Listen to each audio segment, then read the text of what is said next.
Bonjour à tous, seconde vidéo sur la préparation des buts pour l'année prochaine. Dans la première vidéo, on a vu juste la construction, on va dire grossière des buts, à peu près comme on voulait. Là, on va un petit peu plus les enrichir. Allez, on regarde ce que j'ai fait déjà depuis la dernière fois. Alors vous vous souvenez des buts assez petites, hein, donc 1 mètre de diamètre. J'avais dit 1 mètre de circonférence. Enfin, effectivement, vous m'avez beaucoup rappelé à l'ordre. C'est 1 mètre de diamètre à peu près, plus une butte en S. Voilà. Puis on en était resté là. Ce que j'ai fait en attendant, c'est que j'ai couvert juste les allées pour l'instant. Alors toujours dans le but de couvrir les allées pour ensuite, ce qu'il y a dans les allées, remettre sur la butte. Mais comme elles sont toujours pas couvertes, ça va rester dans les allées pour l'instant. Là, ce qu'on va faire, vu que la terre, bon, elle est pas très riche pour l'instant, j'ai pris du terreau. Alors c'est vraiment le terreau que j'avais encore, qui est pas très cher, hein, avec un petit peu enrichi en fumier, donc toujours le moins cher. Et là, ce qu'on va faire, c'est qu'on va tout simplement mettre le terreau par dessus. Donc ce sera l'une des seules fois où je vais rajouter du terreau par dessus, puisqu'après, ce qui est bien avec les buts, c'est que vu qu'on les couvre et qu'on n'arrête pas de les nourrir, eh bien la butte ne descend pas, elle ne fait que augmenter. Allez, c'est parti, on va mettre le terreau tout simplement.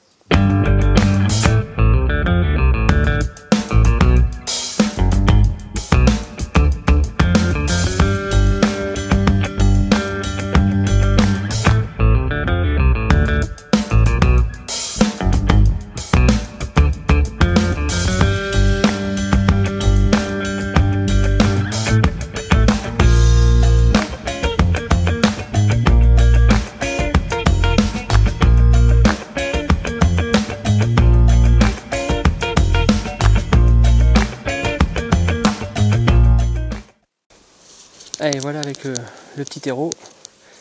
Donc là on voit mieux un peu la forme des buts. Forcément ça ressort un peu. C'est vraiment plus sympa.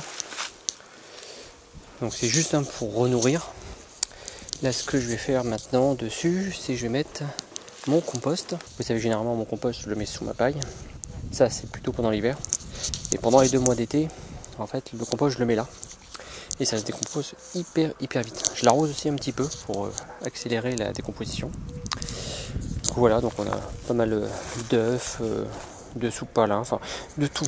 Hein, tout ce qui se décompose. Je mets même mes rouleaux de papier toilette. Il y en a qui disent qu'avec la colle c'est pas cool. Moi personnellement ça se décompose très bien et c'est toujours plein de vie.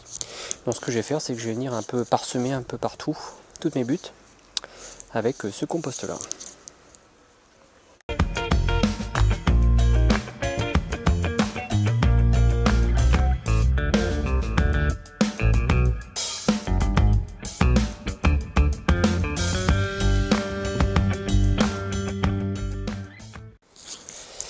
Et voilà, ça commence vraiment à ressembler à quelque chose et ça j'aime bien. Il y a vraiment un design et en plus les buts là sont bien nourris. C'était vraiment très vivant, il y avait des mille pattes, il y avait sûrement des cétoines, enfin j'ai tout laissé. Hein. On verra plus tard ce que ça fait, mais là il faut que ça reprenne vie. Alors bien sûr, hein, je vais finir par de la paille, mais on va attendre un peu. Pourquoi? Bah, tout simplement parce que il pleut toujours pas chez moi. Et honnêtement, à part les mauvaises herbes, la pelouse est complètement grillée. Donc en espérant que cette semaine ou la semaine prochaine il pleuve, ça m'éviterait d'arroser avant de mettre de la paille. Donc on va en rester là pour cette seconde vidéo. Voilà les amis, l'avancée pour cette petite butte, hein. Donc on fait étape par étape. Malheureusement je ne peux pas avancer trop vite parce que j'ai plus d'eau et j'ai pas envie d'utiliser de l'eau de la ville pour créer cette butte, sachant que à mon avis dans le mois qui va arriver il va quand même pleuvoir un jour, enfin du moins je croise les doigts et j'espère. Donc à bientôt pour la suite de cette petite butte. Merci à tous.